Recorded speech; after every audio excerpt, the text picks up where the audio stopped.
Desa Blanmangat, Belutong, Kabupaten Nagan Raya Nangru Aceh Darussalam kini mendadak tenar dalam waktu 2 bulan terakhir. Kabar tentang penemuan sebuah ladang emas yang diperkirakan seluas 800 hektar tersebar luas menimbulkan gema emas bagi para pencari harta karun. Apalagi para pendulang tidak memerlukan air raksa atau merkuri untuk mendapatkan emas. Cukup menyaringnya saja dengan air. Penemuan ladang emas ini berawal dari Agus Salim yang meyakini cerita kakeknya turun-temurun perihal harta karun terpendam.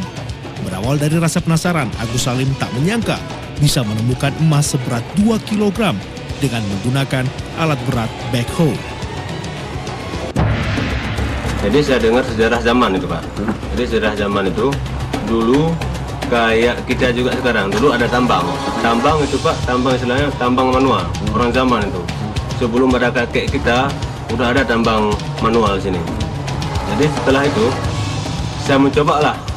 Mau kasih cara ambilnya kayak mana, saya kasihlah naik beko. Nah, setelah itu, langsung saya naik. Langsung saya kerja. Kebetulan dapat hasil.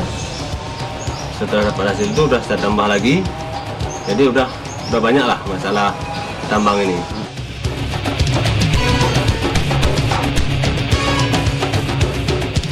Tak sedikit warga desa Blanmangat Betong kini ikut mengadu nasib dengan mendulang emas beramai-ramai.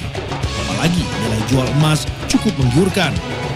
Warga rela memeras keringat mendulang emas seharian sebab emas cukup mudah didapatkan. Hanya dengan air sungai, butiran-butiran emas langsung terlihat.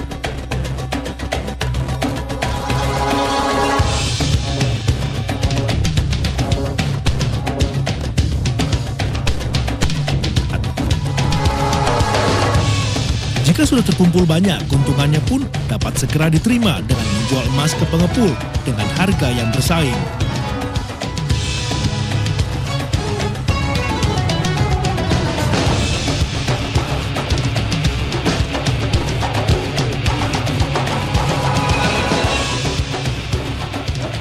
Namun, dampak kerusakan lingkungan akibat aktivitas penambangan liar mulai tampak. Oleh sebab itu, pemerintah Kabupaten Nagan Raya diharapkan segera menertibkan aktivitas penambangan tak berizin. Demikian laporan tim liputan ANTV.